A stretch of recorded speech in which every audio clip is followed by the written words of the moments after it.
Сәлеметсіздер ме, құрметті мұғалімдер? Бізде келесі аптада БЖБ алуымыз керек. Сондықтан күнделік кезет арқылы БЖБ-ны алудың бір тәсілін көрсетейік. Ол үшін кәдімгі үй жұмысын берген секілді бересіздер.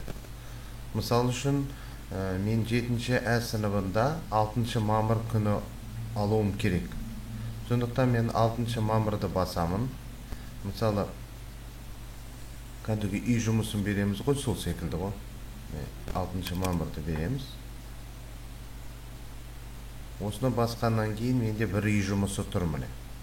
Ол жаңағы менің классрумыма кіретін кодты жазып қойған. Ол бәрімізде де тұр. Енді осы жерге үй жұмысын қосуды басамыз. Мына классрумда алып тастауымызға болады. Егер күнделік арқылы беретін болсаңыздар, онда классрумда алып тастауларыңызға болады. Мына карандашты басып, үй жұмысын жою деп.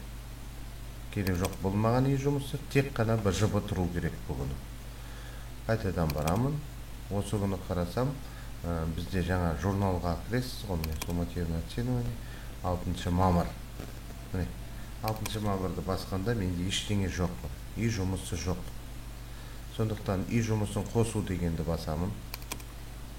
Одан кейін тексеруді қажет етеді. Нәтижелері бар файл қажет. Оқушылар жіберу үшін мына екеуі міндетті түрде қоясыздар.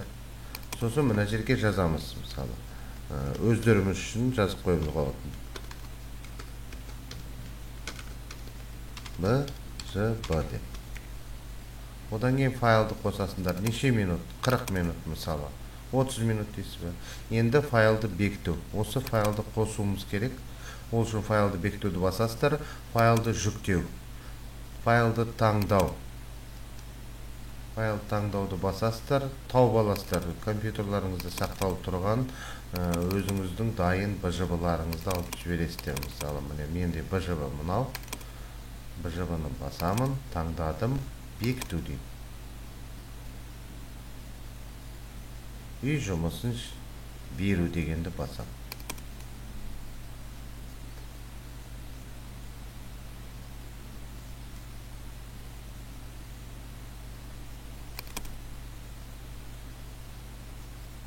Менде берілді. Міне берілді. Осы жерге берілді деген берілу керек. Енді бізде ерте беріп қойып отырмыз ғой біз. Барлық оқушыларға жіберу. Барлық оқушыларға жіберілдік. Енді берілді міне. Барлық оқушыларға жіберілгеннен кейін, егер мынау бала орындайтын болса, онда ол бала мына жерде орындады деген сары түске боялады. Сосын сіз басасыз тексеруді. Осы жерден басасыз мына жерге сары түске боялған кезде. Ол үшін біз оқушының атынан кіріп көретін болсақ, оқушылар үй жұмысы деген тапсырмалары болады, өздерінің күнделігі бар ғой. Сонда БЖБ деп тұрады. Олар тапсырманы орындап, фотоға түсіріп, соның ішіне салып қояды. Одан кейін өздеріңіз көрулеріңізге болады. Мына жерде мысалы үй тапсырмалары деп 7Ә.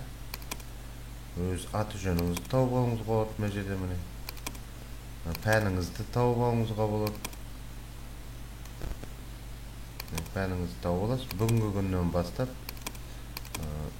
мамырдың 7-сіне дейін тексеру.